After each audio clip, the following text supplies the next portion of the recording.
প্রিয় দর্শক, আসসালামু আলাইকুম। স্বাগতম জানাচ্ছি নয়া দিগন্ত সম্প্রচারে। আজকে মাওলানা ভাসানী বিজ্ঞান ও প্রযুক্তি বিশ্ববিদ্যালয়ের ইসলামী ছাত্র শিবির কর্তৃক নবীন বরণ ও ক্যারিয়ার গাইডলাইন উৎসব। আজকে আমরা পুরো অনুষ্ঠানটা ঘুরে ঘুরে দেখার চেষ্টা করব এবং নবীন শিক্ষার্থীদের কাছ থেকে তাদের অনুভূতি জানার চেষ্টা করব। আমরা শুরুতে দেখতে পাচ্ছি তারা লাল গালিচা দিয়ে শিক্ষার্থীদেরকে অভ্যর্থনা জানাচ্ছে।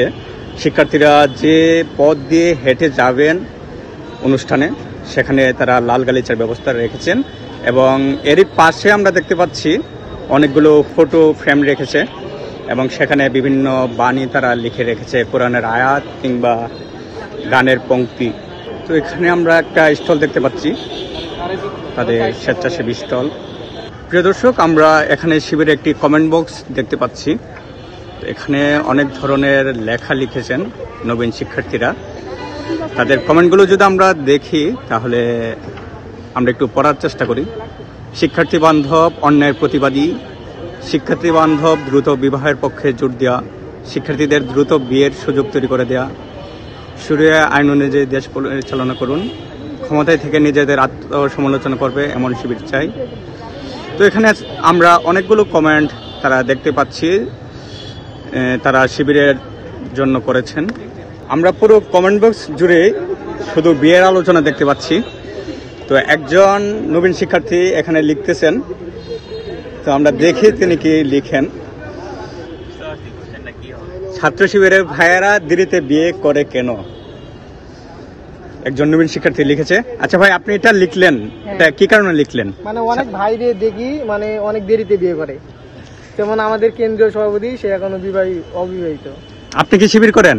জি ভাই, আমি আগে থেকে এই সংগঠনের সঙ্গে যুক্ত।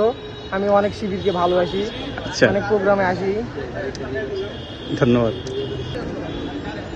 ভাই। আজকের অনুষ্ঠানের ব্যাপারে আপনার কাছ থেকে জানতে চাচ্ছি, কেমন লাগছে? আসসালামু আলাইকুম, আমি ইউসুফ, গণিত বিভাগের একজন শিক্ষার্থী। আজকে এই অনুষ্ঠানে আসছি, ভালো লাগছে। এখানে আসার উদ্দেশ্য নতুন কিছু জানা, দিক নির্দেশনা অনেক কিছু শোনার জন্য এবং এর থেকে কিছু জ্ঞান নিয়ে ভবিষ্যতে ভালো কিছু করা।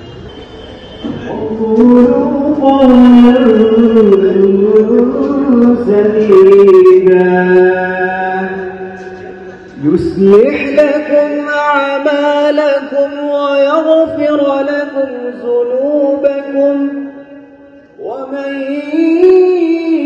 يطع الله ورسوله فقد فاز فوزا عظيما